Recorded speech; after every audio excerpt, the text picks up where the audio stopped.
l'espace de liberté de parole, d'échange, ne pourrait servir qu'à cela.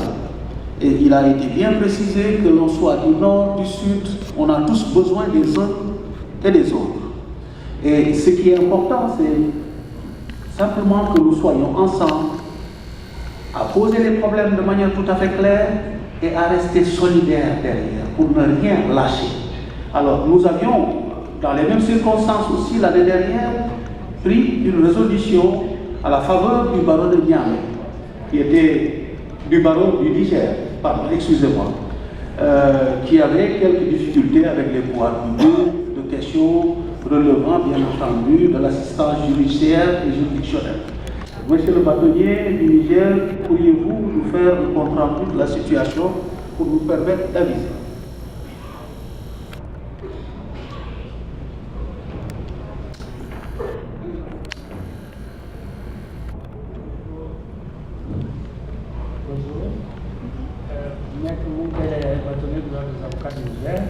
Effectivement, l'année passée à Yaoundé, nous avions posé le problème de la prise en charge de l'assistance juridique et judiciaire,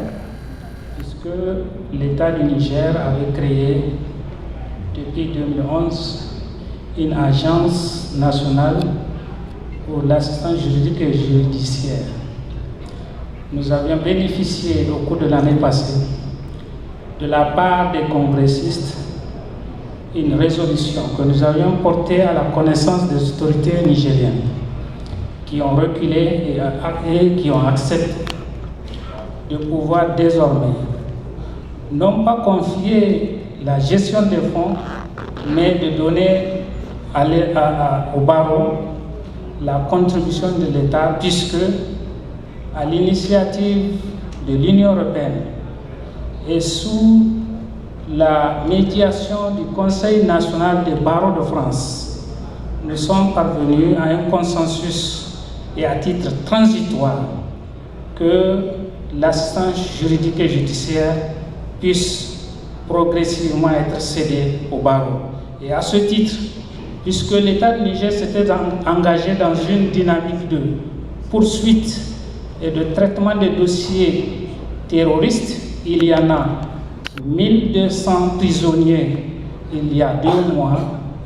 et ce qui va croissant. Nous avons décidé, nous, pour éviter que l'État du Niger ne se substitue au barreau, puisque ce que l'État a fait, c'est qu'il y avait des commis d'office, puisque nous avions décidé de boycotter les audiences criminelles, des assises,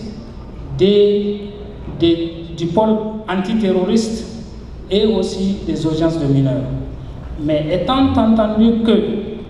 puisque nous boycottions, l'État s'est substitué à nous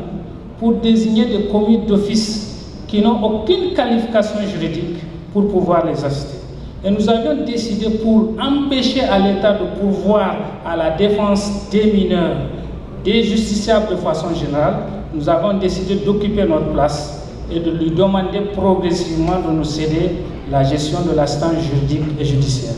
Et c'est dans ces conditions-là que nous sommes actuellement en train de pouvoir, avec l'Agence nationale d'assistance juridique et judiciaire qui va céder sa place au barreau, négocier pour que nous puissions définitivement garder la gestion de l'assistance juridique et judiciaire. Voilà là où nous en sommes, Monsieur le Président. Je vous remercie et je profite de l'occasion pour remercier l'ensemble des pays membres de la conférence et aussi le Conseil national des barreaux de France qui s'est personnellement investi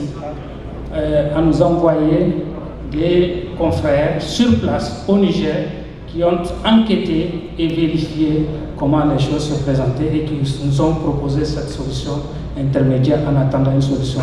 définitive. Je vous remercie.